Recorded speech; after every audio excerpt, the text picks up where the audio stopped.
ана бола тұра кішкентай баламен үлкен спортты алып жүру тағы да оңай емес. Әлем чемпионатына күрестім. Жаңа военныйлар арасында. Сол кезде негізі қуат екенімді білдім, аяғым ауыр екенін білдім. Аяғың ауыр болса да күреске үлгердің. Қызым арқасында деп ойлаймын. Енді қызым ішімде жатып чемпион болып жатыр деп. Қорқыныш болмады ма? Күресіп жатқан кезде бір кішкене угрозалар болды. Больницаға жатып қалдым, сөйтіп әйтеуір. Қазір бала босанғаннан кейін спортшы емес қарапайым әйелдің қайтадан қалыпқа келуі өте қиын. Үйленер алдында да айттым, мен күресемін әлі. 2020-да Олимпиадаға барғым келеді, Парижға барғым келеді деп. Исламға қарағанда былай спорттық мансабыңызда сіздің жетістіктеріңіз көбірек халықаралық әлемдік жарыстарда, ол бір отбасылық өмірде әсер етпейтін шығар. Ой, сен келінің сәлем де салмайды екен ғой деп айтты да енді. Істей алатын заттарымның барлығын істеймін, қолымнан келген заттардың бәрін қашпаймын ондай келіндік қызметтен деп. Келін спортшыны ата-енеңіз қалай қабылдады? Әрқашан айтады ғой, 9 айдан кейін енді бесік тойға келейік деп. Тойда бәрі айтып жатыр да енді, мен күлемін да. Сен келістік қой енді деген сияқты. Қыздар құрамасының атмосферасы қандай? Таза бәсекелестік басталады енді бізде. Ал енді қазір Қазақстандағы бәсекелестік қалай осы ауыр салмақта? Олимпиадаға барудың өзі де бізде өте қатты қиын. Рейтингтен түсіп қалмау. Рейтингтен түсіп қалсаң, бір қарасаң, бір жарысқа бармай қалсаң, уже түсіп қалады ғой жаңағындай. Олимпиадада неге жолың болмай қалды деп ойлайсың? Ыстық болды, қатты ыстық болды. Тез қозғала алмаймыз. Қатты лақтыра алмаймыз дейсіз ғой. Әдемі бросоктар жасай алмаймыз енді. Жалпы ауыр салмақтағы қыздарға көп жағдайда не керек осы дзюдода? Ана захват алсам да қаша береді де, қашып жатыр да. Мен судьяға алып бір-ақ ұрғам ғой. Өзің кішкентай кезіңнен сондай батыл, бәрін орнына қоятын адам болған сияқтысың. Мен үндемей қалсам ішім ауырады. Басым ауырады кішкене. Айтамын, айтпай жүргендер ауырады деп айтамын. Ішінде сақтайды ғой себебі. Қайырлы күн құрметті достар, менің YouTube арнама қош келдіңіздер. Менде бүгін қонақта еліміздегі танымал спортшы қыздардың бірі, дзюдодан Қазақстан құрамасының мүшесі және Grand Slam турнирлерінің бірнеше дүркін жүлдегері Камила Берлқаш. Камила, қош келдің. Рахмет көп. Барлықтарыңыз саламатсыздар ма? Келгенім өте қатты қуаныштымын. Мен де осы сәті бүгін түсіп негізі қанша жоспарлап едім. Бір жыл бұрын шығарған едіңіз. Иә, бір жыл бұрын. Сәті бүгін түсіп тұр екен, өте қуаныштымын. Өзің қазір білуімше ұзақ үзілістен кейін оралып жатыр екенсің ұлттық құрамаға. Содан бастайық. Спортшы қыздардың ана атанған соң спортқа оралу өте қиын, және ана бола тұра кішкентай баламен үлкен спортты алып жүру тағы да оңай емес. Осының бәріне барған батырсың. Қазір осы кезеңнен қалай өтіп жатсың? Жалпы осыдан бастайық. Кішкентайың қалай қазір өсіп жатыр ма? Иә, өсіп жатыр, шүкір. Осы бұйыртса 14-те 10 ай боламыз. 10 ай негізі тез өтіп кетті, былай қарасам. Париждан кейін, одан кейін әлем чемпионатына күрестім. Жаңа военныйлар арасында, әскерилер арасында. Одан кейін қойып сол кезде негізі қуат екенімді білдім, аяғым ауыр екенін білдім. Одан кейін енді уже уәде беріп қойғаннан кейін енді барып соған күресіп келдім. Күйеуіме рахмет енді. Аяғың ауыр болса да күресіп келдің. Жақында ғана Мөлдір Жаңбырбай жазып едік, әлемдік ойындарға жүктеген деп барған. Париждан біз август айында келдік та, одан кейін ол жарыс октябрьда болады деп бізге ағайлар алдын ала айтқан еді. Сосын енді оған дайындалып сөйтіп жүрген едім, аяғым ауыр екенін біліп сентябрьда. Сосын енді жарыс октябрьдің басы. Енді жарайды, күйеуім де барып келейін деп әке-шешемізге айтқан жоқпыз. Енді ол кісілер бәрібір андай қатал қарайды ғой, ондайға болмайды ғой, құрсын бастапқы айларында кішкене ауыр болады деп. Сосын жолдасыма айтып, жарайды енді барып кел деп. Ташкент мемлекетінде, Ташкентте болды ғой? Өзбекстанда, иә. Қола жүлде алдың ғой? Иә, қола жүлде алдым. Сонда жүктіліктің алғашқы айларында күресу, карате басында қорқынышты болды енді әрине. Андай бәрібір кішкене сақтанып сөйтіп жүрдім. Бірақ енді Алланың бұйырғаны ғой, мысалға қызым арқасында деп ойлаймын. Енді қызым ішімде жатып чемпион болып жатыр деп сөйтіп қола жүлдеге ие болдым. Тәуекел ғой бұл, әлі кейін тәуекел, иә. Енді әлем чемпионатынан орын алу деген енді бәрінің арманы ғой енді. Менің де арманым әскерилер арасында болса да, қандай жайлар арасында болса да енді өте қатты қуанышты болдым. Ой, күйеуім вообще менен қатты қуанып отыр ғой. Сіздің жолдасыңыз өзіңізден қатты қуанып бүкіл жүлдеңізге. Иә, менен жақсы. Сосын 1,5 жыл үзіліс болды ғой, 1,5 жыл, 1 жыл 3 айдай болды ғой. Иә, ешкімге басында айтпадық енді. Басында ешкімге айтпаймыз деп бастаған едік, одан кейін кішкене угрозалар болды. Больницаға жатып қалдым, сөйтіп әйтеуір 8 ай айлығында босандым ғой. Мерзімінен бұрын, иә? Иә, мерзімінен бұрын. Бірақ андай бәрібір жүктілікке дайындаласың ғой, сондай кезде қорқыныш болмады ма? Күресіп жатқан кезде бір әдістерің шықпай қалған жоқ па? Өйткені бәрібір сен жүктілікеңді біліп тұрасың, ол қиын. Ғалия бар емес пе, Тынбаева, ол білді. Екеуміз бірге бардық қой жарысқа. Сосын Ғалия менен қатты уайымдайды ғой, ішің қалай? Ішің ауырып тұрған жоқ па? Андай жоқ па деп сөйтіп әрбір кездесу сайын сұрап отырды. нормально ғана деп еще жақында тура осындай оқиғаны маған мөлдір жаңбырбай айтып берген. Ол дүниежүзілік ойындарға мен оқыдым. кетердің алдында білген, бірақ енді ол жаңағы карате, дзюдоға қарағанда контакт кішкене аздау ғой. Мысалы сіздер кәдімгі жағадан ұстап күресесіздер, ал олар енді соққы жасайды көбіне аяқпен. Ол еще салмақ қоладым деп жазған ғой. Мен салмақ қалай қолаған деп ойладым. Ол да мықты, ол да ерлік. Қатты көремін мен мөлдірді инстаграмнан қарап отырамын. Батыр бірге спортта да болдық, Алексеевкада нелерде. Біріншісінде өзі босанып, одан кейін мен екіншісіне келіп отыр ғой. Екіншісіне қайтадан өте күшті. Мен басында инстаграмнан көрген едім, ол қанша айында бастады екен деп, для интереса. Мен өзім қызым 5 ай болғанда тренировка бастадым ғой. Менде кішкене кесарево болды ғой. Кеше одан кейін оралу қиын болғаннан кейін. Әрине кесартілігінен кейін спортқа түгілі өмірге қайтып келу қиын ғой. Содан кейін. Сол 4 айдан кейін ақырындап бастадым ғой. Негізі өзім босансам мен ойлағам 3 айдан кейін бастап кететін шығармын деп. Ата-енемнің арқасы, әке-шешемнің қолдауы ғой. Ең алдымен өзімнің жаттықтырушым Ерлан Тәжіков, ол кісі давай Қазақстанға бұйыртса настройста деп, ол кісі деген 5 айдан кейін бұйыртса деп. Талдықорғанға бардым. Талдықорғанда өзім әке-шешем үйінде 2 айдай болдым. Сентябрь, октябрьда болдық 2 ай. И ноябрьда Қазақстан болды ғой, алдыңғы жылы 2025-те. Соған күрестім. Сонда сен босанғаннан кейін неше айдан кейін Қазақстан чемпионатында күрестің? Қызыма 6 жарым ай болғанда күрестім ғой. Күресіп кеттің. Қызым өзімен бірге барды. Күйеуім осы алдыңғы жылы апрельде травма алған иығынан. Операция жасатқан сол кезде. Сол күйеуім жаныма қолдаушым болып, қызым мен үшеуміз бірге. Семейде болдық Қазақстан. Семейге бардық бірге. Керемет сезім, Басында жарысқа таңертеңгісін сағат 9-да кетіп бардыққан кезде күйеуім бұйыртса давай, біздің мамочкамыз давай, удачи, біз бұйыртса финалға барамыз деп. Сосын деп сағат олар 5:30-ға таман келді. Финалда жанымызда болып, өкінішке орай финалда жеңіліп қалдым, 2-ші орын алдым. Күміс жүлдегер. Күміс жүлдегер болдым. Енді ұлттық құрамаға кіруге кедергі емес қой. Мен өзімнің де мақсатым ұлттық құрамаға кіру болды. Одан кейін ақырындап енді өзіме де 6 айдан кейін оралу қиын ғой енді.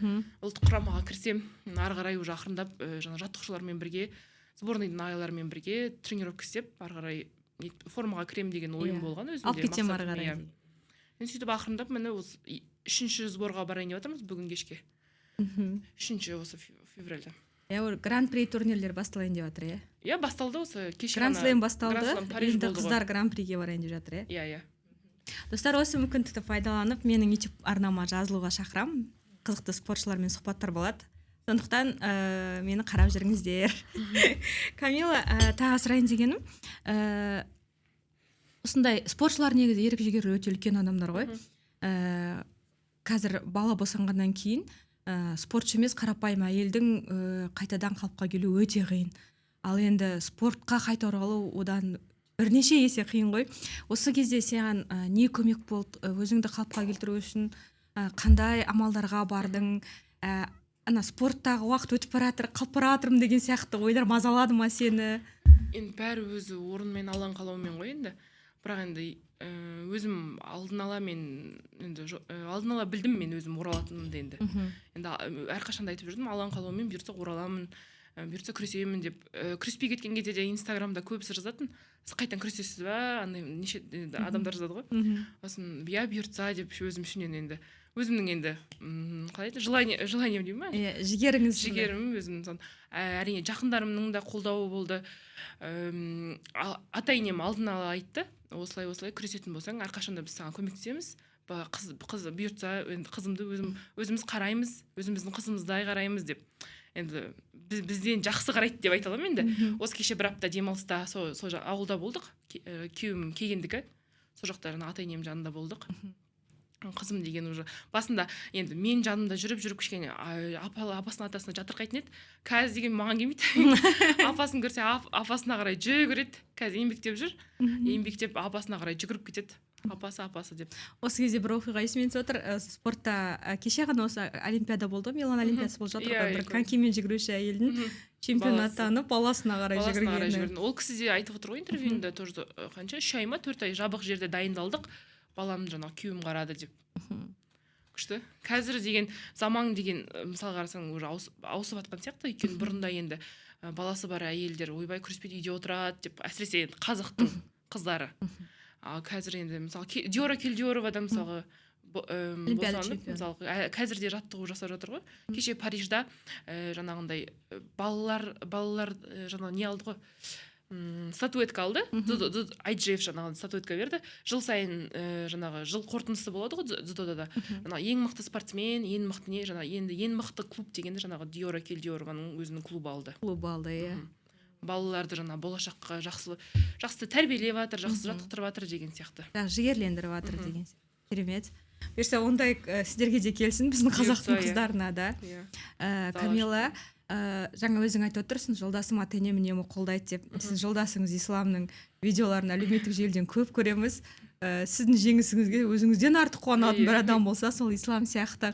Осы Ислам екеуіңнің таныстығың, отбасы құрған сәттерің, жалпы сіздерді де спорт жолықтырған сияқтыға бір толығырақ айтып өтсеңіз, және тағы бір таңғалатыным, ол сізді спортпен шұғылданатыныңызды, осы үлкен спорттағы жетістіктеріңізге жететініңізді сеніп бір солаймен қабылдаған адам сияқты, кедергілерге ештемеге қарамай. Басында бірге мектепте оқыдық, Талдықорған қаласындағы спортта дарындылар мектеп интернатында оқыдық бірге.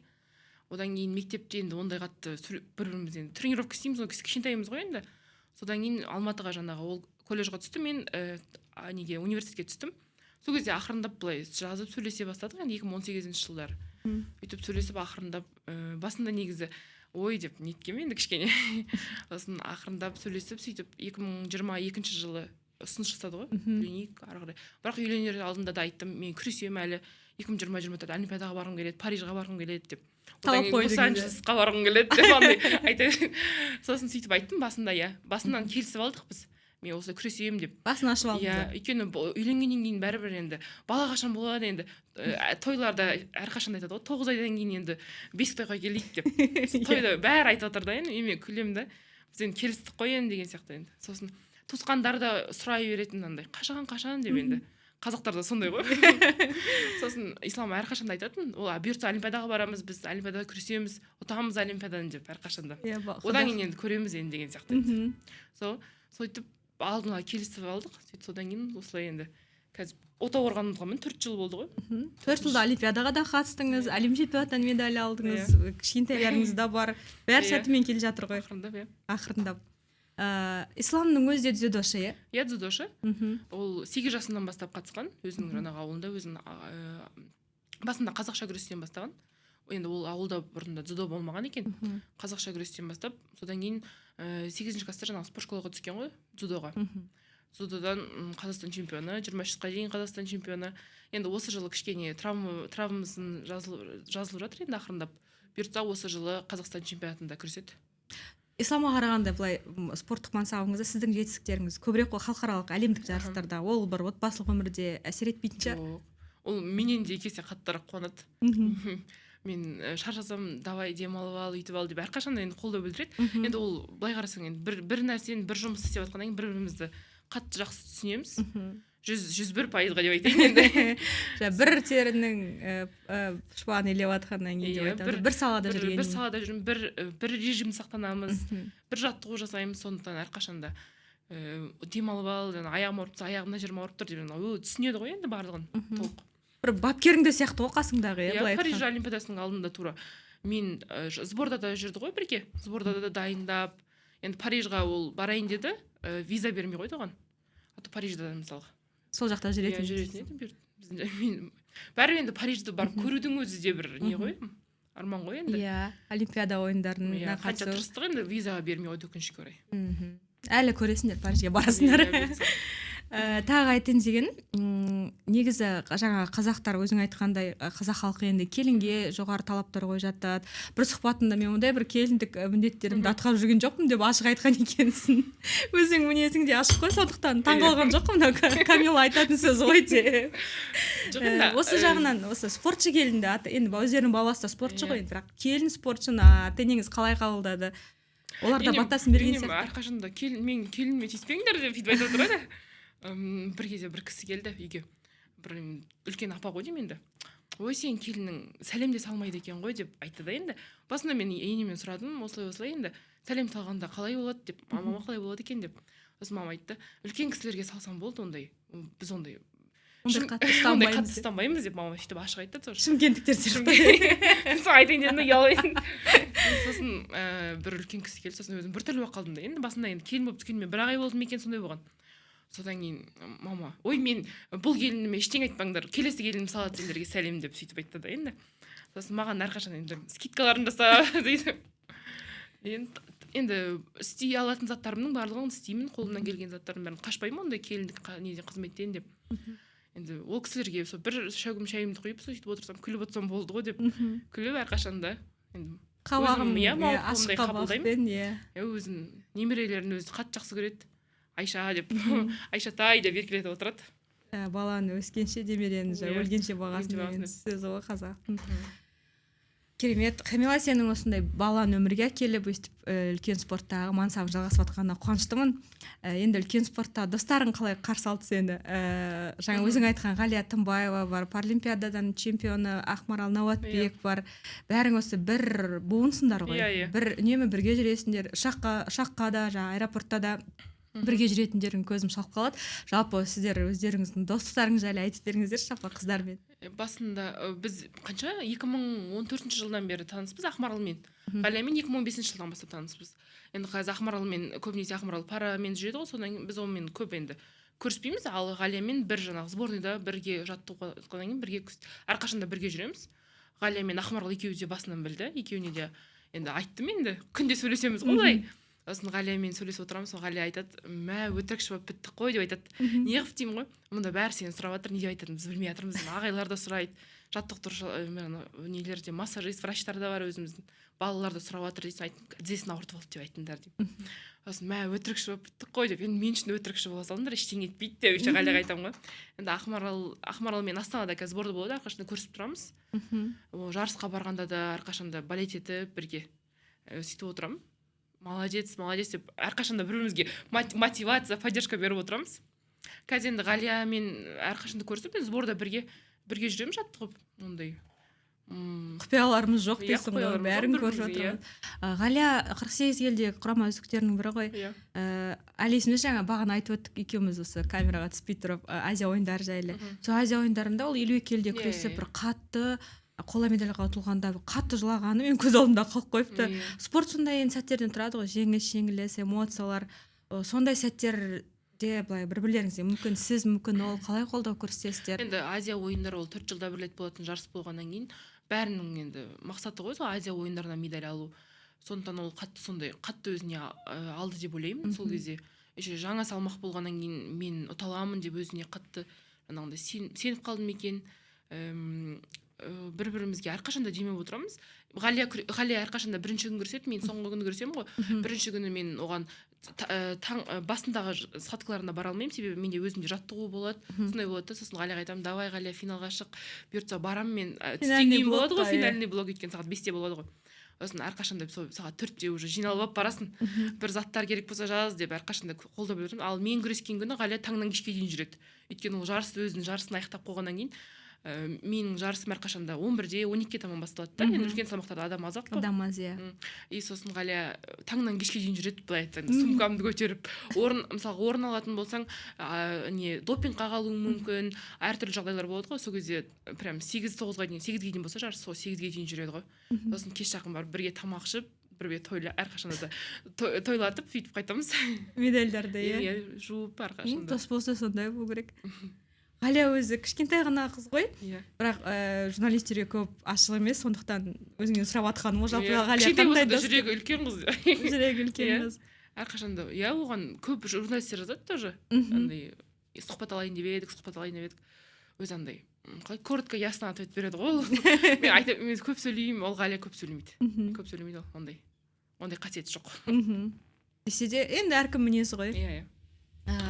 Қазір командалас қыздарда командада өзгерістер болып жатыр ма? Енді жаңа маусым, олимпиададан кейінгі цикл, енді олимпиададан кейінгі де бір цикл бітіп қалды ғой. Қазір командада не өзгеріс болып жатыр? Жаңадан қыздар келіп жатыр ма? Жалпы қыздар құрамасының атмосферасы қандай? Өйткені сөзімді бөліп жіберейін, бапкер ауысқалы біз құрамада не отқан бір қатты хабардар болмай қалдық. Бұрындары Нұрбол ағайға звондаймыз, Ерлан ағай, Ерлан ағай болды. Ол кісіге звондаймыз, телефон шалып, кім қай жарысқа барады, кімнің жағдайы қазір қалай, ашық еркін сұрайтынбыз. Қазір шетелдік бапкер келді да, мен өзім бірнеше рет жазып жауап алмадым, сондықтан бір дзюдошылар жабылып қалғандай көрініп қалды. Қазір енді командада не өзгеріс деп жатқан? Жаңа жаттықтырушыда келгеніне міне 1 жыл болды ғой, 1 жыл алдыңғы жылдан бері 1 жыл болды. Жаттығулар мен 2 сбор жасап келдім, жаттығулар жақсы болып жатыр. Құрама бірақ та былай айтқанда толық өзгерген. Жаңадан қыздар келген. Енді мен олимпиаданың алдында жүрген кезде көбінесе ол кезде үлкен олимпиаданың алдында да үлкенірек мысалы қыздар болды ғой. Қазір қыздардың барлығы былай айтқанда 2000 жылдан төмен қыздар, төменірек қыздар. Көбісін мен даже танымаймын мысалы. Бұрыннан күрес жүрген жаңағы юношта молодежкада күрес жүрген қыздар бар, бірақ көбінесе мысалғы жас қыздар. Құрама жақсы. Біздің құрама дзюдо әрқашанда ұйымшыл, қалай айтады, дружный деп айтады ғой, дружный. Бір-бірімен жақсы араласамыз. Және қазір сборда адам өте көп деп айтсам да болады. Бұл өте жақсы ғой, себебі біз жаңағы бір-бірімізге спарринг жасаймыз, тренировка жасаймыз. Сол кезде жақсы өте. Мынандай пар жоқ болып қалмайды. Осының алдындары кейбір кезде пар болмай қалады, мысалға біздің салмақта. Қазір мысалға 5-6 қыздан жүрміз. Өте жақсы да ол, мысалға. Бәсекелестік. Бір-бірімізбен күресіп, өте жақсы жаттығу жасаймыз. Ұлдар да көп десе де болады. Енді ұлдар енді бөлек жасайды, біз енді бөлек жасаймыз. Қазір енді қазіргі жаттығу енді өзің 1 айдай болды ғой оралғаныңа, жаңа биылғы жаттығу жиындарына. Өзің өткенде чемпионат Қазақстан біріншілігінде күрестің, енді кеше ұлттық құрамаға оралдың. Бапкерлердің жаттығу тәсілі қалай екен? Ресейліктер жаңа гамбаның әдісі деп айтып жатыр ғой. Бұрынғыдан қандай да бір өзгешеліктер бар ма? Негізі жаттығу бәр жерде жаттығу бір жаттығу ғой. Жаңағы подходқа байланысты сияқты. Жаңағындай жаттығудан кейін жаңағы собрание болады, жиналыс болады. Біз сендерге сенеміз, әрқашанда жаңағындай алға Қазақстан, мен сендердің ұтқандарыңды қалаймын әрқашанда деп жаңа жаттықтырушылар жігер білдіріп, жаңағындай айтып отырады, мотивация беріп кәдімгідей. Алдында Ербол Мырзабосынов мырза да келіп кетті. Жаттығудан кейін осы сбордың соңғы күнінде. Бұйыртса жаңағындай жұмыс жасаймыз енді бұйыртса бізде осы 26-ның ортасында майда олимпийский цикл ашылады ғой. Июньда майда рейтинг ашылады. Рейтинг ашылады. Жаңадан олимпиадаға жаңағындай рейтингтер жинаймыз.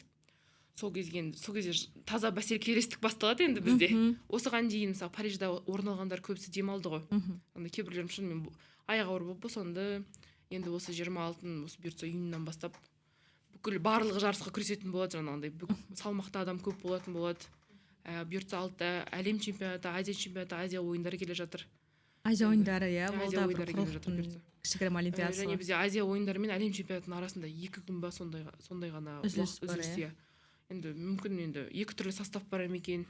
Енді оны жаттықтырушылар шешеді. Жалпы өзіңнің салмағыңда бәсекелестік қалай? Негізі ауыр салмақтарда өзің айтқандай негізі үлкен жарыстардың өзінде адам саны, қатысушылар саны аз ғой.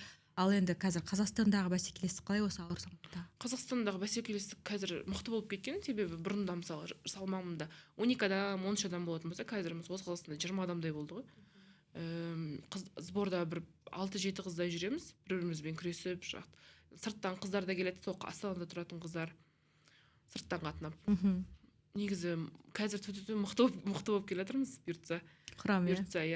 Бұйыртса гран-при, гран-сламдарда, әлем чемпионаттарында біздің аттарымыз бұйыртса естисіздер. Қазақ қыздары чемпион болды, жүлдегер болып жатыр деп. Негізі біздің дзюдодан қыздарымыздың тарихы жаман емес қой. Әрине енді ерлеріміз сияқты медальдық көрсеткіштер көп болмаса да, бізде мысалы дзюдодан олимпиадаға барудың өзі қиын ғой, рейтинг жинаудың өзі қандай қиын. Ал бертін қарасақ, мысалы 2008 жыл Шолпан Қалиевалар, Келбет Нұрғазиналар бар же. Гүлжан Исанова, одан кейін 12-де Александра Подрядова барды. Одан кейін Олгунцы Галбадрах, одан кейін Абиба шықты міне, яғни жайлап келе жатыр қой, жүлдеге жақынап қалдық олимпиада жүлдесіне. Бұрындары мысалы олимпиадаға 1 адамнан ғана баратын болса, алса алдыңғы жылы 24-те 3 адам болып бардық қой, 3 қыз болып бардық. Командалық жарысқа күрестік. Енді олимпиадаға барудың өзі де бізде өте қатты қиын. Әрқашанда жарыстардан орын алып отыру керексің. Жаңағы очкоң түсіп қалмау керек. Әрқашанда жаңағы топ 16-да болып отыру керексің ғой. Оны ұстап отыру да қиын ғой. Рейтингтен түсіп қалмау. Рейтингтен түсіп қалсаң, бір қарасаң, бір жарысқа бармай қалсаң, уже түсіп қалады ғой жаңағындай. Әрқашанда жоғары жақта тұру керексің ғой. Төмен жақта кішкене тұрсаң, уже кішкене түсіп қаласың. Содан кейін құрамаға да ілікпей қаласың. Олимпиада демекші, Камила өзің осы Гүлжан Есановадан кейін аса ауыр салмақтарда жүлде алған қазақ қызы өзің ғой. Есімде бірінші Ұлан Батырда алдың ғой деймін. Иә, Ұлан Батырда. Ұлан Батырда. 22-ші жылы. Сол кезде емес па, Исламның видеосы шығып кететіні? Ол кейін ба? Бұл видеосы Бакуда, иә. Бакуда жылдың аяғында. Жылдың аяғында Гран-слем турнирінде, иә. Жанындағы достары түсіріп алған, сосын мен оны сторисқа салдым. Сонымен тарап кетті. Иә, негізі тойдан кейін видеолар салған едім, тиктокқа өзі видеом жаңа рэпқа шығып кетті. Сосын ол күшті екен ғой деп жаңағындай енді видеоларымды салып сөйтіп жүргем. Одан кейін адамдар неше түрлі енді жаман комментарийлер жазады, неше түрлі жазады енді. Одан кейін болды қойшы салмаймын деп андай көңілім қалып сөйтіп жүргем. Сосын Исламның видеосы ұнап қалды. Мен бірінші оны сторисқа салдым, сосын жаңағы тиктокқа салған едім. Ертесінде тұрамын тиктокта не лайктар келіп жатыр, нелер жаңағы комментарийлер жазылып жатыр. Сосын жаңағы журналистер, информбюро, жаңағы неше түрлі жаңағы сайттар бар ғой. Солар звондап интервью бересіз ба, үйтесіз ба деп Қазақстан телеарнасы жазып жатыр. Сосын Исламға айтамын ғой, мә көрдің бе осылай видеомды салып тұрады, күшті боламыз деп, популярный боламыз деп Исламға. Сосын Ислам, ой, қойшы түсірмей ақ қояйықшы, үйтейікші деп басын айтатын. Сосын өзі қызығып менімен бірге түсіп кеткен. Иә, басында. Вирустық видео болып кетті, сол қатты таралып кетті. Иә, көп жаңағы сайт. Шынайы эмоция болғасын шығар. Инстаграм еще бәрі жазады, шашлык алып бердің ба достарына деп. Ислам айтқан ғой, дос шашлык алып бересің, жуасың деп айтқан ғой жанындағысын. Иә, алып беремін. Бәрі шашлык алып бердің ба, шашлык алып бердің ба деп жазған ғой. Иә, мен ол видеоны менде көргем, бір қуанып қалғам, қандай ғажап көрініс деп, күйеуінің әйелінің жеңісіне қуанған сәтті. Керемет қой. Сол Гран-слем турнирлері жаңағы жол ашты Олимпиадаға. Гран-слемге кейін тоқталамыз, жалпы Олимпиадада неге жолың болмай қалды деп ойлайсың? Қалай екен Олимпиаданың атмосферасы? Күшті Олимпиадаға. Кішкентай кезімнен бастап күресті бастағаннан бері Олимпиада деп естігеннен бастап Олимпиадаға барғым келеді деп. Мен кішкентай кезде бастағанда 2012 жылғы Олимпиада болған еді. Ондағы сол кезде жаңағы Риананың видеосы бар ғой, оның жаңағы хайлайттарын өткен. Сол видеоны көре беретін едім, мә күшті ғой, жаңағы медальдарын сүйіп жылап атады. Күшті ғой, мә осыған барғым келеді деп. Олимпиадаға бару әрине күшті. Бірақ енді орын алсаң одан да күшті ғой енді. Бірінші күні Елдос күресті. Сол кезде барлығымыз жарыс жақта жүрдік, қолдау бердік, айғайладық, әнұран айттық, мә күшті ғой. Өзіміз жаңағындай медалімді қолына ұстап, осы медальді алсақ қой деп енді. Бірақ енді өкінішке орай солай күрестік енді, күшім жетпеді. Моңғол қызымен күрестім. Күшім жетпеді ме екен енді. Енді өкінішке орай жеңілім. Енді бұйыртса енді сол жаңағы қателіктердің бәріне жұмыс жасап енді бұйыртса 28-ге жаңағы не алып, жаңағы бірінші жолдама алып, одан кейін енді бұйыртса дайындалып. Енді қазір енді мен 27-ге келдім ғой, 26-ға келдім, 27-ге келдім бұйыртса. Енді бұл уже осознанно күресіп, жаңа жаттығуды да осознанно жасап бұйыртса. Сол Париж демекші, жаңа Елдостың Ғұсманның медаль алған сәттер тарихи сәт болды ғой, шыны керек. Жалпы осы татамидан бөлек қандай қызықтар болды? Елдостың Олимпиадаға қалашыққа оралуы, бір той болған шығар сіздерге. Біз өзіміз ерте қайтып кеттік, Абиба жаңағы біздің начальник команда Дилбар апай, үшеуміз бірге автобуспен қайтып кеттік. Сосын Елдос бізден кейін қайтып келді. Сосын жаңағындай біз бір этажда тұрамыз ғой барлығы қазақстандықтар. Сосын жаңағы жазды группаға Елдос келе жатыр, жаңағы ненің алдында күтіп алайық деп. Үйдің алдында жаңағы ненің сыртқа шығасын. Сосын бәріміз сыртқа шықтық. Сосын мынандай жол болып тұрдық та, Елдос келгенде шапалақтап бәріміз күтіп алдық. Сағат бір 11 мекен, уже кеш болып кеткен. Түн болып кеткен. Ол жаңағы допинг тапсырып, біраз келгеннен кейін бәріміз құттықтап фотоға түсіп, жаңағы күшті сезім ғой енді ана жерде енді бәріміз. Жаңа сол кезде Айгерім маған жаңа кәжүзі түйімнің инстаграмын паролін берді да. Айгерім, жаңа мен енді жанында жоқпын ғой, жаңа сен жүрген кезде видеоға түсірші, инстаграмға салып отыршы, жаңа адамдарды енді көргісі келеді ғой деп. Сосын жаңа инстаграмға салып енді просмотрлар көбейіп кеткен ғой. Мә деп телефон кәдімгідей неше түрлі нелер келіп, сосын Елдосты жаңа видеоға түсіріп салып отырмын ғой енді. Елдос та өзі күшті, керемет көңіл күймен болды ғой енді. Бәріміз боксерлар болды. Жаңағы туыстаған Ольга болды. Сафронова, иә. Солар болды. Бірақ басында біз мазақ бардық қой. Одан кейін бөлініп келді ғой. Барлығымыз құттықтап Елдоспен фотоға түсіп, осыны күшті эйфориямен ұйықтадық қой, бөлмеге барып. Медальді жаңағы көріп, көз-көзімізбен. Болады екен ғой деп, иә. Еңбектенсең деп. Сендер де аласыңдар деп жаңа Елдосты айтып отыр. Елдостың өзі де бір рухтандырғыш қой, адам жақсы сөйлеп береді ғой. Сендер де аласыңдар, давайте сендер деп боксерларға да айтып отыр, бізге де айтып отыр. енді ғұсман олар ол кезде демалып жатты балалар. Ол ертеңіне күресетін еді Иә. ғой. Қыздардан сол мен кім Абиба енді жарыстан кейін кішкене ауырып қалды ғой, отравление болды ма екен, кішкене асқазаны ауырып ол да ұйықтап қалды. Сосын біз Оның үстіне жеңілгені бар, көңіл Иә. күйі де болмаған. сол ұйықтамаған жүргендердің бәрі 11-де барып тағата жүрміз ғой елдостың жанында. Жалпы олимпиаданың ұйымдастыруы сол көңілінен шықты ма? Қалашық қалай болды? Енді мен оның алдындағы олимпиадаға барып көрмедім. Салыстыратындай ма?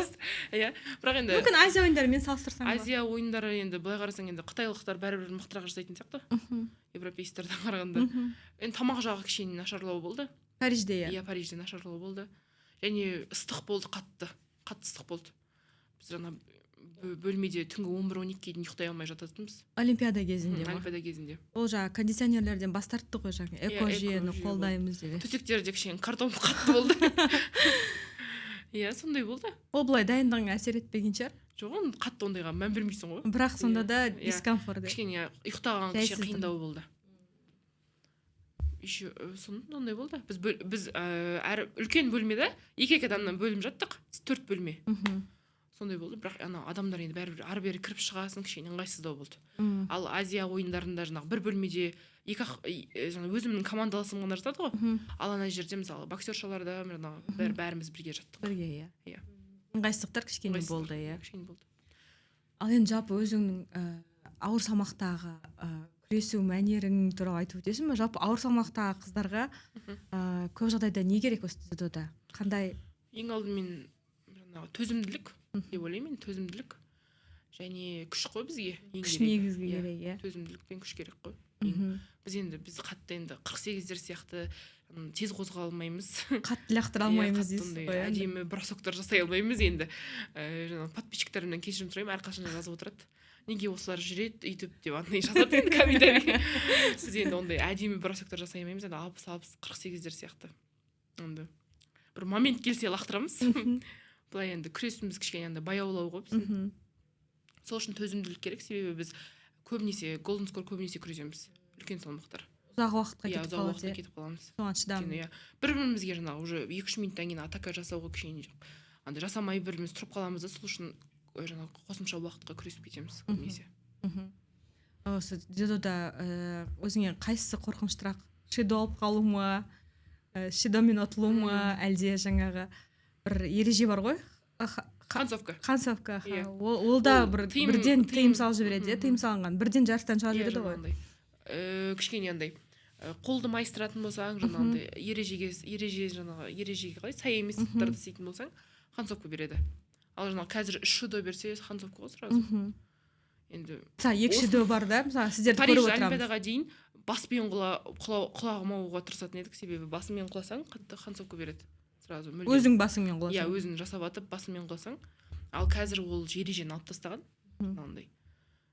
Соның алдында мен кішкене басыммен құлауға қорқатынмын, себебі мен подход жасайтынмын. Сол кезде басыммен өзім қаталып қалмайыншы деп кішкене қорқатын едім. Қазір енді ол ережені алып тастаған. Енді бәрібір енді. Ол тыйым салынған ережелер бәрін білесіңдер ғой, бәрін жақсы білесіңдер, бірақ сол байқалмай шығып кетеді ма сонда татамидің үстіне? Иә, енді күрескен кезде инерциямен, енді күресіп кеткенде ондай қатты байқамайсың ғой. Сол инерциямен кетіп қалған кезде басымен қаталып қаласың жаңағындай. Енді соперникті енді итереді, лақтырады, нетеді ғой. Сол кезде сондай нелер кетіп қалады. Өзіңе сондай бір ыңғайсыз белдесулер есіңде ма? Ең ыңғайсыз жаңағы қарсыласым Израильдікі. Ол жаңағы рейтингте де жақсы тұр. Сол жаңағы Монғолияда 3-ші орын алған кезде де сонымен зауықты финал күрескем. Ол кезде де кішкене күресі, оның бойы қысқа да жаңағындай. Андай кішкене андай қиындау мен күресу. Әдістері де біртүрлі. Өзім бойы қысқа екенін біледі да ол қыз. Захваттайды да, өзі захватын жіберіп кетсе, сразу қашады да ол қыз. Алып үлгермейсің сосын сол қыз. Бір видео бар еді да, оны мен алып бірақ ұрғам ғой. Күресіп жатқан кезде жыным ұстап кетті да. Аны захватты алсам да қаша береді да, қашып жатыр да. Мен судьяға алып бірақ ұрғам ғой. Сосын анау маған көрсетіп жатыр ғой, типа неге ұратын мен деп. Байқамай жындан бірақ ұрғам ғой. Судья көрді ма оны? Судья ештеңе бермеді былай негізінен. Бірақ негізі маған енді ескерту ғой, мен ұрғаным үшін. Тоқтатып тастайды ғой, өйткені дзюдода ереже қатал ғой. Иә, ұруға болмайды, сөйлеуге болмайды. Бірақ соның өзінде мен дзюдодан көремін, мысалға бір рет бір видео. Бұл енді қазақстандық дзюдошы емес. Бір дзюдошылар, 2 дзюдошы күресіп жатыр. Біреуінің кимоносынан телефон түсіп қалды ғой жерге да. Соны ойлаймын да, мысалға иә телефон түсіп қалса сразу концовка береді. Иә, ол не үшін қалай телефон алып шығады? Мысалы телефоныңда өзің наушникпен ойланып жүресің да, телефоныңды ішіне сала саласың да, и тренировка жаңағы дайындалып жүресің да, мысалы внезапно шақырып қалады да, мысалға шақырып жатыр сені деп, и мысалы телефоныңды ұмытып кетесің. Негізі ондай жағдайлар көп болған. Өзің телефонмен шыққан кезің болды ма? Мен ондай құдай сосын ондай болыпты енді. Әрқашан да қарап жүресің ғой. Бірақ көп жағдай болған ондай. Телефоныңды ұмытып кетесің да, асығып шығып кетесің да, соны шығады. Кейбір видеода бар ғой. Телефонын беріп жатыр ғой, жоқ ол менің телефоным емес дейді. Менің телефоным ғой. Қолбақ түсіп қалған кездері болған, шапка түсіп қалған, ол любой қандай нәрсе түсетін болса, ол уже концовка. Иә, штраф үлкен айыппұл, иә. Иә, бұл шығарып жібереді. Жарыстан шығарып жібереді, тыйым салып. Қорқынышты. Негізі дзюдо басқа спорт түрлеріне, күрестің басқа түрлеріне қарағанда ережесі ең қатал спорт қой, ең қатал спорт. Онысы географиясы да үлкен, дзюдомен айналысатындар өте көп қой. Бір жарысқа қанша мемлекеттен келеді? Әлем чемпионатына қанша? 342 сондай прям барлық мемлекеттер қатысады. Бірақ сонда соншалықты адам саны көп болғаннан кейін оларға тәртіп болмаса тағы да болмайды ғой. Әркім бетіне кетіп қалады. Бізде өте қатал.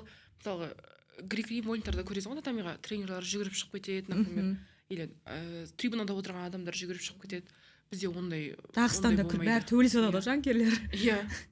Мысалға ана грек-рим ойындарда моңғолдың тренерлары жаңағындай бір олимпиадада наразы болғаннан киімдерін шешіп лақтырып, Лондон олимпиадасы ғой деймін, кажется. И сондай ситуациялар болады. Бізде ондай вообще жоқ. Егер мысалға Қазақстан мемлекетіне мысалы бір адам сондай қателік жасаса, бүкіл федерацияны алып тастайтындай сондай болады. Қатал заң, иә. Және жаттықтырушыларда мысалға секунд болып шығады ғой бізде. Олар тек қана мата кезінде ғана сөйлеуге болады оларға. Басқа кезде сөйлесе, үзіліс кезінде. Иә, үзіліс кезінде ғана. Басқа кезде сөйлесе, тұрып кете беріңіз дейді ғой. И бейджикті мына жерін бір жерін кесіп қояды. И басқа балаларға уже секунд болып шыға алмайды. Шыға алмай қалады. Үзіліс кезінде ғана сөйлеп сондай. Қатал. Тәртіп. Иә. Тәртіп бар жерде, бірақ нәтижеде жақсы болады ғой. Біледі осы біздің тағы бір қазақстандық қыз бір қарсыласын тістеп алып еді ғой. Айгерім Абылкадирова ма? Иә. Блогер ма? Қазір блогер болып жүр, иә. Ол қыз да жаман тістеп. Ол кезде де блогер болды, кажется. Иә. Ол да таралып кетті кәдімгідей. Иә. Қолын тартып сындырып жіберді. Біз бәрімізден сұрайтын еді. Интервью алады ғой сол кезде. Соғыс туралы айтыңыздаршы деп. Мен айтпаймын, соғыс туралы айтшы деп. Жалпы жаңа сен ұрып жібердің дегеннен 2022 ма 2023 жылы Парижға бардық Гранд Сламға. Сол кезде болевой тартты да соперницасы. Және ол қыз берілді, бірақ оны судья өзі көрмей қалды. Кешігіп мата берді да. Айгерім жаңа қатты ауырғаннан тістеп алды. Енді ол болмайды, ол неден кейін де жарыстан кейін де біздің ол кезде Ерлан ағай жаттықтырушы болды. Сол жинап алып жиналыста айтты. Бұл дұрыс емес, ондай болмайды. Дзюдода әрқашанда ереже бар. Ол мата беріп тұр ғой, ол жаңа судья. Сен енді неғып істейсің деп. Дұрыс емес ол. Сосын ол мен ауырып кетті дейді. Жанына батып кетті ғой. Ауырту әдісі өте қиын ғой. Одан кейін де ол қыз жаңағындай қолын байлап жүрді, себебі қолында растяжение болған екен, сондай болып қалыпты. Бірақ ондай дұрыс емес деп ағай әрқашанда бізге айтып отырады, ережелерді сақтаймыз деп. Жалпы өзің ауыр салмақтарда ауырту әдісі көп болмайды? Болады, бірақ мен ондай ауырту әдісіне бір рет түсіп көріппін. Бірақ беріліп үлгердім. Ауырту әдісі самбодан келген сияқты? Немесе, иә, самбодан. Және удушение бар ғой бізде. Қылқындыру әдісі бар. Қалқып кететіндер бар ғой. Иә, ұйықтап кететіндер бар. Құдай сосын. Ондай басына өтпеді ма? Өтпей қойсын ондай. Командалас. Әрқашанда партарға түскеннен кейін сақтану керек та. Біз кішкене күресіп жатқан кезде ашық қалсаң момент қой, сразу бізде алып кетеді. Болевойға, удушение, қылқындыруына бәріне. Иә, ол өмірге де қауіпті ғой. Иә. Қылғындырып жатса. Ана Айбектің есімде Имашев аяп жібере салғаны ше 2014-те ғой деймін, Челябинскте әлем чемпионатында. Жақсы келе жатты да, қалғытып жіберді ғой, бірақ ана аяп жіберсе сөйтіп ұтылып қалды ғой содан кейін соңында. Бізде иә страшно, сразу тартып жіберсе ұйықтап қаласың, байқамай да қаласың. Бір жылы 2012 жылы Евразийские игры деген жарыс болған осы Алматы қаласында. Игры СНГ-дағы мемлекеттер арасында. Сол кезде 78-де қазақ қызы күресті, орыс қызбен ұйықтап кетті, сол 8 сағат ұйықтады ғой. Кім деген спорт? Назерке деген қыз болатын, Қызылорданың қызы. Екеуміз бір бөлмеде жаттық та, 78 мен плюс 78 болып күрестім мен ол кезде. Сосын жарыс кезде осы татамида ұйықтап қалды, орыс қыз ұйықтап тастады. Сосын скорый помощьтың алып кетті татамидан сыртына. Сосын ол қыз оянбады, ояндыра алмады да.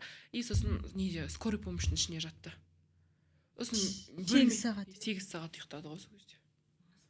енді ол қатты қауіпті ғой. Комаға түсіп кетті ма, не істеді сонда? Мини кома дейді. Мини кома. 8 сағаттан кейін оянды ғой. Екеуміз бірге бөлмеде жататын едік. Әлі келмейді, жоқ, түн болды, әлі жоқ сөйтті. Больницада жатқан екен, 8 сағат ұйықтап қалыпты. Үлкен спорт ол үлкен тәуекелдер, үлкен жарақаттар. Жарақат туралы айтайықшы. Жарақаттан сақтасын әрине бәріңізді, бірақ сіздердің спорттарыңызда жарақатқа өте көп болатын спорт түрі ғой. Иә, көбінесе бел, иық қой. Иық, иә. Абибаның сұхбат бергенде айтқаны бар еді, Елдос Сметов 20 Дубай Біріккен Араб Әмірлігінде ма болды ғой, Абу-Дабида ма әлем чемпионаты. Париждің алдында. Дохада болды. Қателесіп отырмын, кешірім сұраймын. Сол кезде жапондықтан жеңіліп қалды ғой. Сол кезде Абиб айтып еді ғой, ол өйтіп неге ипонға түспейтін, ол жарақатын. Иығы ма? Сосын бір жері. Елдостың бір видеосы бар еді ғой, бүкіл жері оралған. Иә, оралған, аха. Енді ол кісі қанша жыл болды күресіп жүргеніне. Әрбір жарыстан кейін бір жеріңді ауыртасың ғой, беріліп күресесің, себебі жаңағындай қарамайсың, денеңе неге. Сол кезде травмалар, саусақтар кетеді, захват үзілген кезде көбінесе.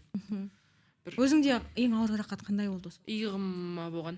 Енді осы үлкен әйелдер арасында күресті бастаған кезде 2018 жылы чемпионат Қазақстаннан орын алдым. Сол кезде иығым ойнамалы болып шығып кеткен еді, 3-4 рет шықты. Содан кейін врачтармен сөйлесіп, сосын айтты, реабилитация өту керек, жаңағындай енді тағы бір рет шығатын болса операция жасасын боласың деп. Сосын жаңағындай реабилитация жасап, качка жасап, бәрін сөйтіп жақсарсап 2 ай бойы дайындалдым. Сосын 2 айдан кейін қайтадан бір жарысқа шыққан едім. Бірінші схваткада шудо отып атқанмын, 2 шудо Бразилия, сол жаңағы Парижда чемпион болған. Спортшыны Соуза. Иә, Соуза Беатрис деген. Сосын күресіп жатырмыз, ұтып жатырмын мен, ұтып жатырмын. Оның алдында 2 рет болсын ұтылып қалған молодежкада. Сосын тұрады, қолымды көтеріп жібереді ғой, қатты артқа қарай. Иығым шығып кетеді, қайтадан партерда ұстады да удержание. Мен тұра алмай жатырмын ғой. Бір иығым былай алдыға көтере алмай жатырмын да. Не судья көмектеспейді, не ана қыз көмектеспейді ғой. Сосын әрең дегенде орнымнан тұрдым, сосын бір 10 минут екен, 10 минуттан кейін бірақ орнына түсті ғой иығым. Енді оның алдында бір шығып кіріп неткен ғой. Ойнамалы болып жүрген. Иә, сол кезде полный жаңағындай сыртындағы ұстап тұратын мышцалары, нелері бәрі, тканьдары бәрі жыртылып кеткен болды. Содан кейін жаңағындай Россияға, Новосибирскқа барып, соқта операция жасадық. Карелиннің клиникасы бар, мать и дитя деген. Сол жаққа барып жасаттық. Полностью федерация өзі маған төлеп берді барлығын. Ол кезде Қазақстан чемпион болып отырдым ғой. Сөйтіп барлығын жаңағы барып, шығындарын барлығын, самолетін бәрін төлеп беріп, сөйтіп операция істегенмін. Содан кейін дұрысталды ма? Одан кейін иә, одан кейін карантин болды. Сосын дұрысталды. Бірақ бәрі қауіптеніп тұрасың ғой шыққан кезде. Енді қазір түту уже біраз жыл өтті ғой, қазір нормально түту. Сол кезде қатты травма алған. Осы ауыр салмақтағы қыздардың сұсты болып келеді ғой, қарсыластарыңызды айтамын да. Мысалы, көбісі ер балалар сияқты киініп алады, шаштары қысқа. Ауыр салмақтылардың көбісі сондай болып келеді ғой. Жалпы қалай түрлерін қорықпайсыз ба деген сияқты? Қорықпайсың. Ұят болатын шығар. Өзімнен қорықсын деп тұрасың ғой, осылай. Өзімнен қорықсын деп нетіп тұрасың. Ол түрінен қорықсайтын болсаң, не үшін күресесің уже? Жоқ, андай сұсты болып келеді ғой бәрі дегенім ғой. Көбінесе европейкалар сондай кішкене андай ұл сияқты тәрізді болып кеткен ғой. Бірақ ондай қорықпайды екен. Бұрыннан бері күресіп жүрген қыздар ғой, былай қарасаң. Кішкентай кезімнен бастап юношта, молодежкада бірге күрескенбіз. Сол үшін ондай қорқыныш жоқ. Камила, жаңа қорықпаймын деп айтып жатырсың ғой, онда оған да үлкен жүрек, үлкен рух керек қой. Сен өзің кішкентай кезіңнен сондай батыл, бәрін орнына қоятын адам болған сияқтысың. Енді әке-шешемнің арқасы ғой. Осылай батыл, мен бәрі еркемін ғой. Енді үйдің үлкені болсам да еркемін, әрі еркелеп жүрем. Үйде егер бір нәрсе андай болып қалса, мамамыз дейді, Камиламнан бір істеу керек еді деп. Сосын братишкаларыма да ұрысатын кезде ұрысып аламын. Олай неге істейсіңдер, үйтіңдер, бүйтіңдер деп. Өзімнен кейін 2 сестренкам, 2 братишкам бар. Оларға да ұрсам, дұрыс істеңдер, былай істеңдер, мамаға үйтпеңдер, мамаға бүйтпеңдер деп. Сондай моменттер болады енді. Көпбалалы отбасынан шыққан екенсіз, иә? Көпбалалы отбасынан шыққандар сондай бір-бірімен бауырмал болып өседі ғой. Бәрібір ойлап тұрасың, енді үйдің үлкені болғаннан кейін де өзіңнен кейлерді ойлап тұрасың ғой енді. Басында мен сол әкем апарған осы күреске, әкем арқасында осылай. Ең алдыға жаттықтырушым Саят деген ағай болған, Асқат Жеткеевтің жаттықтырушысы Талдықорғанда. Сол кісі жаңағындай, сол кісімен дайындалып, одан кейін ары қарай Найманхан Рихман деген ағаймен дайындалдым. Валиев Айдос ағайды білетін шығарсыз, Айгерімнің жанында әрқашанда жүреді ғой. Иә, білем. Сол кісі спорт школада жаңағы бізді жаттықтырған. ол кісі де қатал ғой дисциплина деп жарыстарды әрқашан жасап жүреді ғой. Ата анаңыздың еркелетіп өсіргені сіздің еркіндігіңізден көрініп тұр. Иә, әкешім әрқашанда өзімнің айтқаным дұрыс деп сөйтіп үйретіп қойған ғой енді. Содан кейін ашық осылай айтамын. Көбісі айтады, неге сен айтасың, ондай енді дұрыс қой, мен өзімдікін әрқашанда айту керекпін. Мен үндемей қалсам ішім ауырады, басым ауырады кішкене. Дұрыс, айтып өлемін дейсің ғой, не де болса. Айтамын, айтпай жүргендер ауырады деп айтамын. Ішінде сақтайды ғой себебі. Үндемей жүргендер ішінен тынып сол отырады. Айту керек пе не деп. Ренжімейді, ол да ренжімейді, сен де ренжімейсің. Командада осы тік мінезіңмен танылғансың ғой сен. Иә, айтамын барлығын как есть. Көбінесе негізі адамдар мен сол үшін нетпей қалатын шығармын, андай тіл табыса алмай қалатын шығармын. Қалай бар солай айтамын енді. Ол да жақсы мінез. Ғалия үндемей қоя салады, сосын айтамын, неге айтпайсың сен? Айтсашы деп ұрсам. Ғалияны не істейсің ба? Ғалия екеуміздің арамыз негізі 15 күн ғой, менен 15 күн ғана кішкентай. Ол да жаңағы ноябрьда, мен 9-ы, ол 23-і. Сосын айтамын, неге айтпайсың, айтсаңшы, болмайды олай деп. Ғалия андай біреу сұраса, мысалға бір нәрсе сұраса, мысалы, өзіне керек болса да біреуге береді ғой. Айтамын, неге сен бересің, сен өзіңе керек емес па не деп андай. Сол үшін айтамын сөйтіп енді. Қазір енді команданың Қазақстан қыздар құрамасына міне Гранд Слемне медаль алып берген өзің барсың. Чемпион болған Ғалия бар. Абиба, біраз медаль алды ғой Абибаның өзі. Азия ойындарынан Эсмигүл алып жатыр, қола медаль. Қыздар дәрежелері жақсарып келе жатыр ғой. Осы қыздардың осы командалық рухын қандай жеңістер көтерді деп ойлайсың? Көтерді деп ойлайсың? Енді ерлер командасы ол тұтас дзюдо және ерлер командасы ол Елдос бар. Одан бұрын оның алдында Асхат Жеткеев олимпиаданың күмісін алған. Жоқ, оның алдынан бері біз Гүлжан апайымыздың орын алғандарын, Исанова, Ордабаева, Мария орын алғандарды әрқашанда көріп жетіміз біз. Зарина Раифова бар. Паралимпиаданы алды, ол қазір қола. Сенің салмағыңда болды, 78-де. 78-ге дейін де. 78-ге дейін. Сол кісілердің медаль алып отқандарын көретінбіз. Ол кезде гранд сламдар азақ болатын. Әлем кубогы деп қана айтылады. Гран-при солар көп болатын. Қазір гранд сламдар көп болып кеткен ғой. Сол кезде сол кісілердің медаль алғандарын көріп бізде кәдімгі жігерленіп отыратынбыз. Осылай біз де ала аламыз деп әрқашанда ағайларымыз жігер білдіріп отыратын. Мен өз басым енді Гүлжан апайды көріп өстім ғой. Енді Гүлжан апаймен бірге жаттықтық. 2018-де болды емес пе, иә? Тоже азиатские игры болды ғой 2018-де. Неде, Джакартада болды, иә. Сол кезде ол кісі дайындалып жүрген кезде біз сол кезде сборныйға келіп жатқанбыз. Сол кезде бізбен жаттыққанда мен жаңағындай өзі әрқашанда алдына мақсат қойып, мен осы азиатские играда орын алуым керек деп, енді ол кісі сол кезде уже ақырындап тамамдаймын деп жүрді ғой. Иә, спорттық мансабын. Сол кезде жаңағындай көмектесетінбіз апайға әрқашанда. Ол кісі де менен кейін сен ұтуың керек, ұтасың сен бойыңда бар, бәрі бар сенде деп әрқашанда. Енді ол кісі точно ясно сөйлейтін ғой. Одан кейін бізбен бірге жұмыс жасады және де сборныйда бірге жаттықтырушы болды ғой бір жыл. Сол кезде де әрқашанда көмектесіп, ақылын айтып жүретін. Сол кісілердің жеңістеріне қарап өстік қой. Гүлжан Исанова қарсыластарына қарағанда салмағы аздау болатын, иә? Иә, ол кісі бойы да кішірек, ол кісі бізден тез қозғалатын. Бірақ өте жылдам болатын, иә. Ол кісі скалена жасайтын. Сол кезде ол кісі тез қозғалатын. Бірақ ол кісінің күші көп болатын. Гүлжан апай сияқты күшім көп болса екен деп жүретінбіз біз. Иә, қара күш екенін көріп тұр ғой. Күші көп болатын ол кісінің. Спортшылардың, енді былай қарасаң қазір балаңды аман сен өмірге әкелдің, тұрмысқа шықтың, енді спортшылардың көбісі отбасылық өмірді кейінге сыра береді ғой. Мен бұл жағынан саған шүкір бәрі жақсы келе жатыр ғой.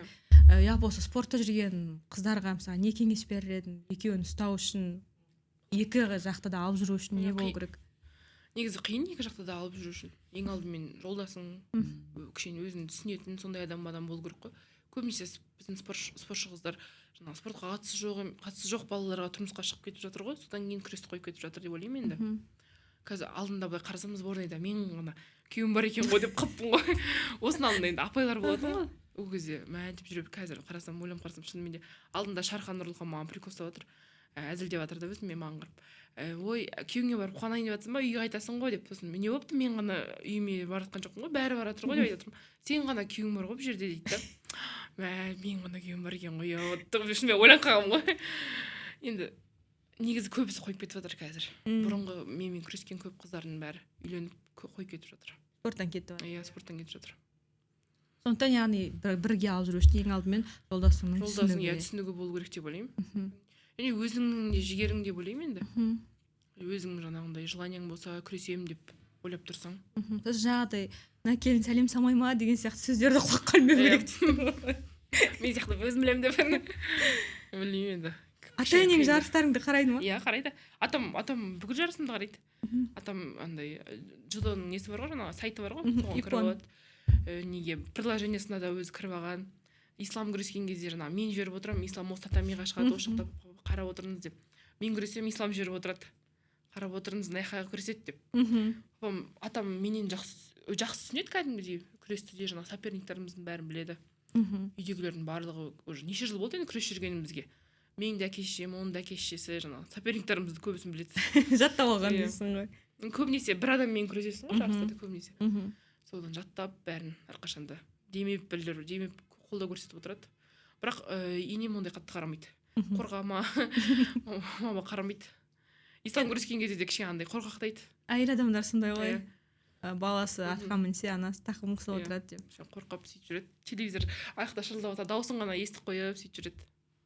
Оңай емес ата-анаға. Негізі сіздерге күрескен жеңілдірек қарап отқан адамнан гөрі да сыртыңнан. Онысы жақын адам болса. Негізі мен ислам күрескен кезде де мен өзім күресесем ғой деп отырамын ғой. Себебі қиын кәдімгідей. Былай істесеңші, былай сыртынан енді жеңіл болып көрінеді ғой. Ал күрескен кезде өз сол күшпен кішкене қиындау. Алып шығу, иә. Алып шығу қиындау. Жаңа мысалы біз сіздер күресіп жатасыз, қарап жатасыз, осы әрбір гранд-слем болған сайын біз қарап отырамыз ғой. Біздікілер шығып күресіп жатқан кезде османдар бара салып шидо қылып жатады ғой, бірден шыға салыпшы. Негізі қазақтарға сондай шидо сразу береді. Көп береді. Көп береді. Неге біздің бір қорғаушыларымыз жоқ па? Білмеймін енді. Төрешілері қатарында ешкім жоқ па? Төрешілер Асхат Жеткеев болды ғой бір неде, IJF-та. Иә, Азиатский союзда ма, сол жерде болды. Және бізде Жандос Қонысбаев деген кісі бар. Негізі қазақтың судьялары қазір шығып жатыр. Жандос Қонысбаев осы қанша болды уже, біраз болды ғой деймін Жандос ағай осы шығып жүргеніне. Одан кейін Павлодардың бір судьясы бар, ағай тоже сол да енді шығып жатыр. Енді шығып жатыр. Бір қорғайтын бәрібір адам керек па деп қоямын да. Керек қой негізінен. Өйткені біз бір шидо берді ма, уже екіншісін беріп жатқан кезде дірілдеп отырамыз да, үшіншісін алып. Ол кезде өзің де күресің дұрыс жүрмей қалады ғой, сен уайымдап. Кішкене андай психологический давка болады ғой негізі шидо берсе. Бірақ онымен де күресіп уже үйренген сияқтымыз біз. Уже шығып бартасынан бір шидо аласың, бәрібір бір шидо береді қазір деп ойлап тұрасың. Ғұсманның да айтқаны есімде. Мен шығам, болды, бір шидо береді ғой подарка кезде. Ғұсман деп айтса бір шидо дейсіз. Ғұсман шидомен ассоциация береді ма? Көп береді шидо, иә, бізге қазақтарға. Енді білмеймін, өзіміздің күресімізге де байланысты шығар, біз кішкене қазақтар баяу күресеміз ғой. Иә. Мүмкін соған да шығар деп ойлаймын. Осы дзюдодағы сен үшін ең мықты құрама қандай әлем бойынша? Қазақстан құрамасы әрине. Жоқ, өзің міндетті түрде жалпы шеберлігі жөнінен кімдерге, мысалы жапондар ма, француздар ма, бразилиялықтар ма? Әрбір құрама өзінің бір ерекшелігімен бір сүйсіндіріп тұрады ғой адамдар. Мысалы, жапондар құрамасы мысалға өзінің жаңағы тәртібімен, француздардың құрама командасы жаңағы өздері әрқашанда өлең айтып, жаңағы Францияның өзі несі футбол ПСЖ-да мысалға әрқашанда көңілді жүреді ғой. Соның әрбір құрамаға қарап өзінің бір несін аласың, енді бір өзіңе қарай керек бір қасиетін аласың. Енді бұйыртса бізде жаман емес, Қазақстан құрамасы келе жатыр деген кезде кәдімгі біраз адам енді қорқады ғой, біраз мемлекеттер қорқады ғой Қазақстан құрамасы келе жатыр деген кезде. Сол енді былай негізі қай құрама деп. Әр команданың бір жақсы жағы. Иә, бір жақсы. Онда енді қатты мына құрама ұнайды деп ондай айта алмайды екен. Түсінікті. Енді қазір міне көршілес Өзбекстан олимпиада чемпионы шықты ғой, қыздар арасында, иә. Олардың өздерінің Өзбекстандағы әйелдер арасында шыққан тұңғыш чемпион сияқты жалпы оларда. Қателеспесем осы Азияда өзі бірінші әйел адам. Орталық Азияда. Иә, Орталық Азияда, иә. Бірінші әйел адам қазақ чемпион болып тұр ғой. Дзюдодан, иә. Күрес түрлерінен. Ол да мотивация ғой. Иә. Иә, ол да мотивация, ол өзі де постқа, инстаграмға салып жатыр ғой. Әйелдердің қолынан бәрі келеді, әйелдер бәрін жасай алады деп. Бізден қарағанда Өзбекстанда қатты сияқты андай. Бұрынғы Орта Азиялық жаңағы нелерді ұстанатын сияқты, дәстүрлерді, кішкене әйел адам үйде отыру керек. Тиімдері көбірек деу. Қазақстан кішкене андай заманауи болып келе жатырмыз ғой. Ол жағынан еркіндеу. Иә, еркіндеу болып келе жатырмыз. Өзбекстанда одан да қатты қарайды, орамал тағып үйде отыру керек деп. Сол жаңағы Келзерованың жапон қызымен күресін көріп пе едің? Иә, көрдім, залда отырдық қой сол кезде. Қатты жылады. Бірақ есіңде ма, мен де сол залда болдым, құлаған кезде тарс еткізіп естілді ғой, татамиге құлаған. Татами өзі андай кішкене құралған ненің үстінде болды ғой, қатты дауыстар шығады. Қатты дауыстар шықты, иә. Иә, қатты жылады. Залға барған кезде де қатты жылады. енді жүрегің ауырады енді спортта енді жеңілісте жүреді ғой бірге. бірақ енді ол кісінің былай негізі арманы жоқ шығар деп ойлаймын, қаншама медалі бар, Иә. алтыны бар. Иә. Енді басқа адам мемлекеттерде ұтсын да өзіңізше. Басқалар да ұтсын да. Иә. Өзбекстан тарихи алтынын алды. Иә. Осман айтады ғой, Осман сол күні күресті ғой, сөйтсе біреу бәрі ана жақта жылап жатыр екен, пұш-пұшта дейді. Біреу қайтыс болып кетті ме деп Сөйтсе біреу ойладым. қайтыс болып Иә, мен көрдім сол интервьюді. Біз қарадық та енді біз онымен ондай қанша араласпаймыз ғой. Мгм. Жылап отыр екен бұрышта, ой бұл енді ештеңе етпейді енді деп. әлі талай жеңесің Иә. деп. Одан кейін финале жаста да қарап отыр. Өзінің бауыры күресті ғой енді сол күні. Финале жаста қарап отырды. Енді көзі ісіп кеткен. Жанында жігіті жүреді ғой. Серіктесі жаңағы жігіті көмектесіп жанында отыр. Енді қиын енді. Енді бәріміз жылаймыз ғой енді жеңілсек.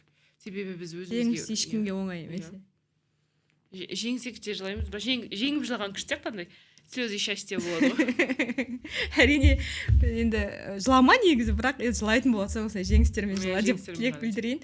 Кішкентайларың өсе берсін, бұйырса енді қалыпқа келіп жатсын, ұлттық құрамаға оралып жатсын, енді алдағы маусымдар сәтті өтсін. Азия ойындары келе жатыр, рейтингілік турнирлер басталады, елімізде өтетін гранд-слемдер бар, шетелде гранд-слемдер бар, Азия чемпионаттары бар, жарыс көп қой.